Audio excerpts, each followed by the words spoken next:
오늘도 제천시립도서관 강의실에서 이나영, 강동원이라는 배우가 출연하고 송혜성 감독이 제작한 우리들의 행복한 시간이라는 영화를 보았습니다. 집에 돌아와 아내에게 이야기하니 유명하고 좋은 영화라고 합니다. 허허, 아무리 유명하고 좋아도 내겐 모두 처음 접하는 것들입니다. 영화를 보고 감상문을 쓰고 또 음성 파일로 제작하는 재미를 맛보는 중인데 마침 제천영상미디어센터 오정택 차장의 눈에 띄었나 봅니다. 제천영상미디어센터 시민TV 사이트에 공식으로 올리자고 하십니다. 신성미 선생님도 흔쾌히 도와주기로 하셨습니다. 천군 만마를 얻었습니다. 그런데 사람이 기껏 하던 짓도 멍석 펴면 못한다고 별스러운 생각은 없는 것 같은데도 웬일인지 어색해집니다. 이번 영화를 본 느낌은 안과 박, 여자 주인공 이나영과 강동원이 누가 갇혀있는지 구분이 안 될 만큼 두 사람 모두 갇혀있는 느낌이 들어갑니다. 남자 강동원은 우리 사회에 드러난 옥에 갇혔으니 당연히 답답하고 힘든 세월을 보낼 것입니다. 그런 강동원을 위로하겠다고 나선 이나영은 외부로 드러나지 않는 자신의 옥에 갇힌 모양새입니다.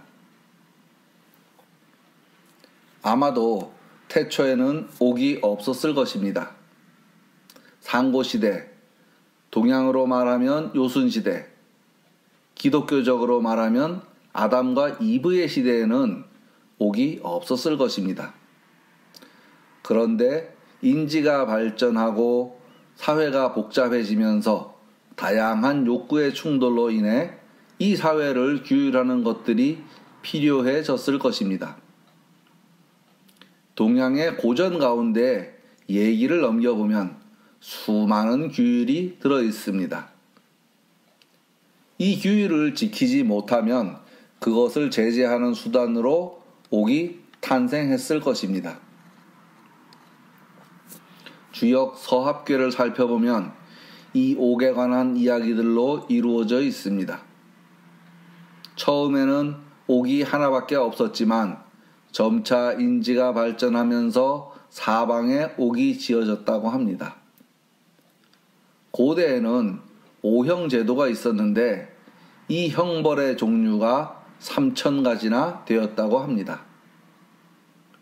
요즘 북한에서 형벌을 내리는데 고사포를 사용했다고 하는 소리가 들리는 것을 보면 아마 지금은 이 이상이 되지 않겠는가 하는 생각도 들어갑니다. 이 영화에서 미남 미녀를 등장시켜서 그 교도소 생활을 너무 미화하지 않았는가 하는 생각을 해봅니다.